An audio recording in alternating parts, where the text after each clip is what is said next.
Eu queria muito rapidamente cumprimentar o Instituto Fernando Henrique Cardoso, o Instituto Brava e a Fundação Lehman por essa iniciativa, agradecer o convite e fazer alguns comentários iniciais. Tive a oportunidade ontem de estar com o Dr. Thomas Kean, pudemos trocar algumas ideias sobre os desafios da minha rede, que são em alguns aspectos parecidos com o da Maria Helena, mas há algumas diferenças extremamente importantes. E eu já começo mostrando as diferenças. Nós temos do 1º ao 9º ano, no Rio de Janeiro, são escolas municipais. Nós não competimos com escolas estaduais. Isso faz uma grande diferença. Há, sim, escolas particulares, mas nós temos um distrito, pelo menos do que se refere a escolas públicas, único. A outra diferença é que os diretores não são uma carreira à parte. E eu devo dizer que isso é muito bom, de não ser uma carreira no sentido burocrático, no pior sentido do termo. Depois eu vou me estender sobre isso. E também retomo um comentário da Maria Helena, quando ela falou da pesquisa da Mona Morshed, da McKinsey, que foi muito interessante para nós. Foi quando a questão do papel do professor se tornou mais clara. Essa, junto com a pesquisa da Bernadette Gatti, feita pela Fundação Vitor Tivita, que mostrou que a formação inicial do professor no Brasil é muito inadequada, e enfatiza excessivamente fundamentos da educação, mas que nós, gestores de redes públicas, também selecionamos mal os professores e induzimos a universidade a ensinar coisas que não deveriam ser, porque não deveriam ser enfatizadas, porque nós cobramos nos concursos públicos artigos da LDB e a diferença entre Vygotsky e Piaget, né? Então, para mostrar que a questão também, a culpa também é nossa, né? E depois esperamos que eles vão saber trabalhar com como disciplinar uma classe de rapazinhos e mocinhas de 11 anos. E não funciona, como é previsível. Também gostei e achei muito apropriado o foco no estágio probatório, que é onde nós temos espaço para agir. E, Maria Helena, a gente tem espaço para agir no Rio de Janeiro, mesmo com a legislação atual, no nosso caso. A gente acredita que pode. Então, eu vou aproveitar que eu estou ainda secretária municipal de educação e vou falar algumas reflexões sobre a prática à luz do que foi apresentado pelo Thomas Kean. Você falou que eu falei que era geração só para te provocar, mas eu também tive o mesmo. Bom, é só um pouquinho para mostrar o seguinte: São Paulo vive a seguinte situação. Há vários anos existe uma política educacional sólida, bem conduzida, em andamento. O Rio de Janeiro viveu um ponto de ruptura em 2009, né? E a ruptura está relacionada ao seguinte: o IDEB do Rio de Janeiro, né, o índice que mede a nossa medida de sucesso escolar e de achievement, era bom para níveis Brasil. O Brasil é um desastre, dentro do desastre a gente estava num ponto razoável. Mas quando você olhava para as notas da prova Brasil, as notas estavam visivelmente em queda. Então, em 2007, houve uma queda importante em relação a 2005. Só para dar um dado, porque matemática é um desastre. Eu vou pegar português, que não é um desastre. Em 2005, 33% dos alunos sabiam o adequado à sua série na antiga 4ª série, atual 5º ano, né, que é onde o desastre não é tão grande. Em 2007, caiu para 29%. As notas caíram no primeiro e no segundo segmento e, no entanto, o IDEB tinha melhorado. Comparativamente ao resto do estado do Rio, os professores do Rio de Janeiro são de bom nível, Nossos concursos são muito competitivos, o salário é comparativamente melhor, não há professores temporários, mas eram insuficientes. Faltavam 7.500 professores. Todos eles no que você chamaria de áreas não prioritárias. Então, não falta onde a imprensa cobre, não faltava onde a imprensa cobre, mas nas escolas, nas periferias, não havia professores, por razões óbvias. Uma delas é que é mais difícil atrair. A outra é por erro de condução de política pública e não se priorizou chamada de professor. Havia uma disparidade enorme no desempenho entre as escolas. À época, a gente chegou a comparar com o Estado de São Paulo, com outros, as disparidades eram muito maiores. E não por acaso, os piores desempenhos estavam relacionados a áreas de intensa violência, as áreas controladas pelo tráfico ou pelas milícias. Aí nós resolvemos fazer um diagnóstico inicial para saber onde é que a gente estava pisando. E foi aí que nós detectamos, no quarto, quinto e sexto anos, 28.000 analfabetos funcionais ou absolutos. Então, no sexto ano, por acaso, eu lembro o número exato, eram 17.423 crianças analfabetas funcionais. Estavam no sexto ano, até o sexto ano, sem aprender. 40% dos alunos sem conhecimento adequado à série em matemática, isso não na prova Brasil, isso numa testagem posterior que nós estamos em março de 2009.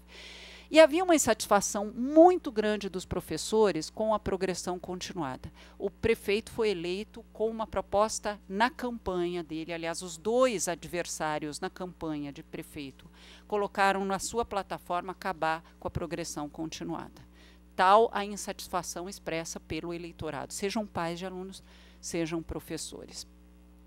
Porque esse era percebido como o erro. Deixa eu voltar, porque eu... Bom, não, mais um. Eu vou rapidamente contar a estratégia que a gente adotou, mas dialogando com o que foi posto.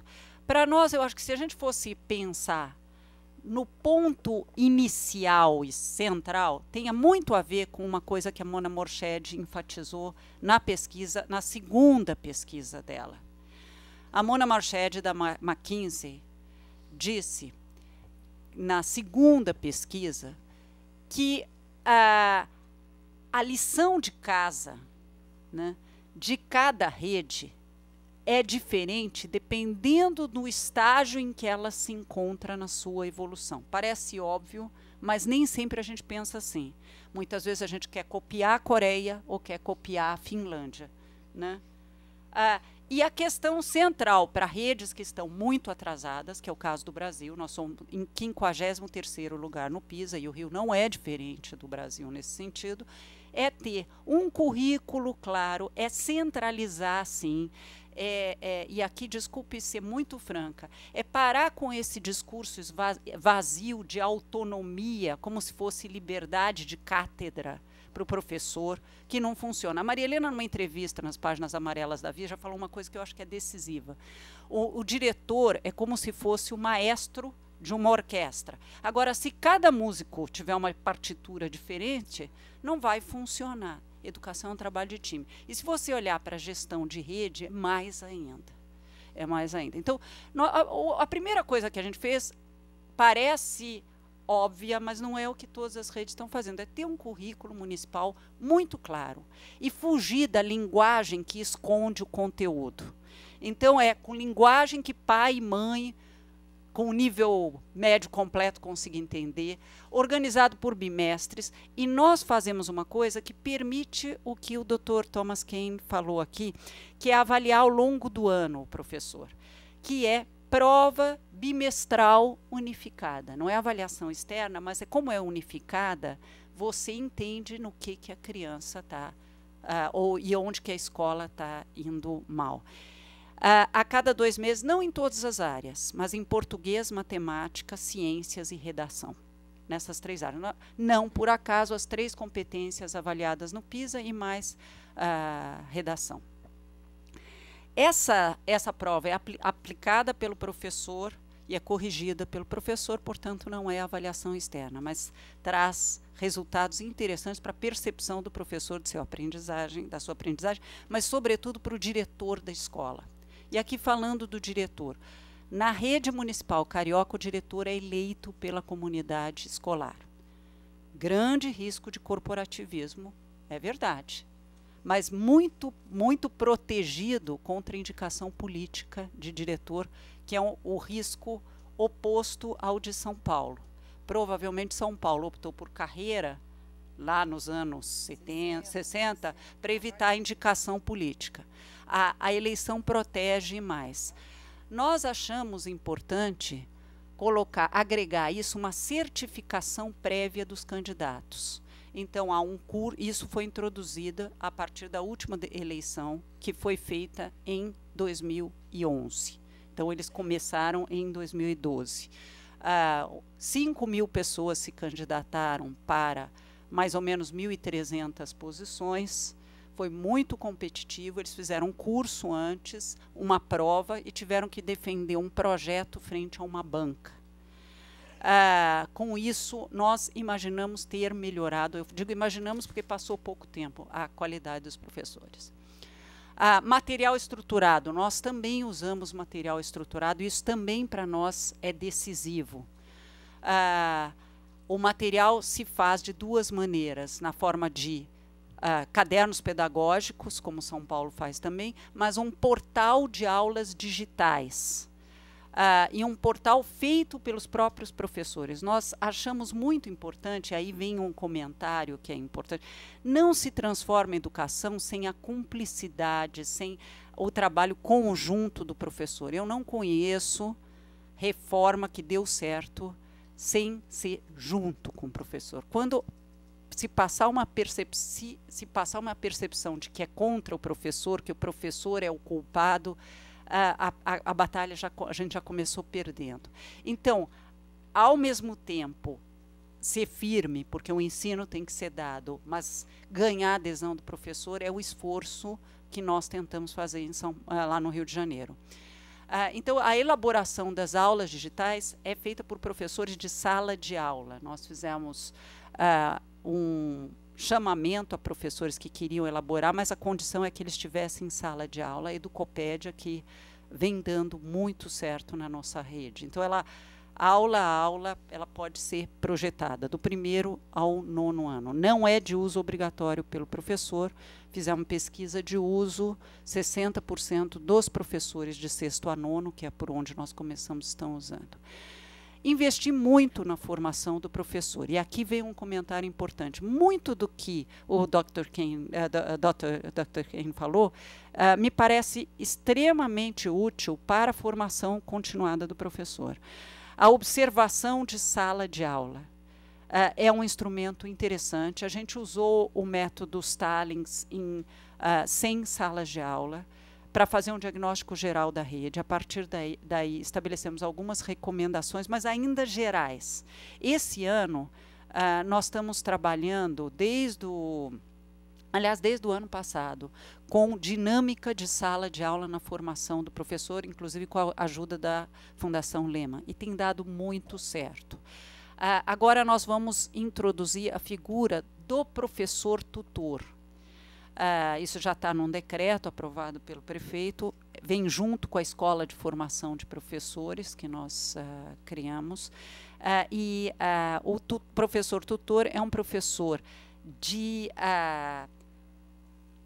com base nos testes dos alunos que tiveram mais sucesso, eles ganham um dinheiro a mais para ajudar professores novos no período do estágio probatório. Então, eles vão observar a sala de aula, eles vão dar retorno e eles vão participar no conselho que decide a permanência ou não desse professor no estágio probatório.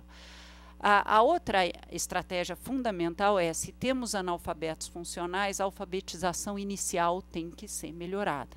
Não se discute mais que tem que ser alfabetizado no 1º ano. A criança tem que sair do 1º ano alfabetizado.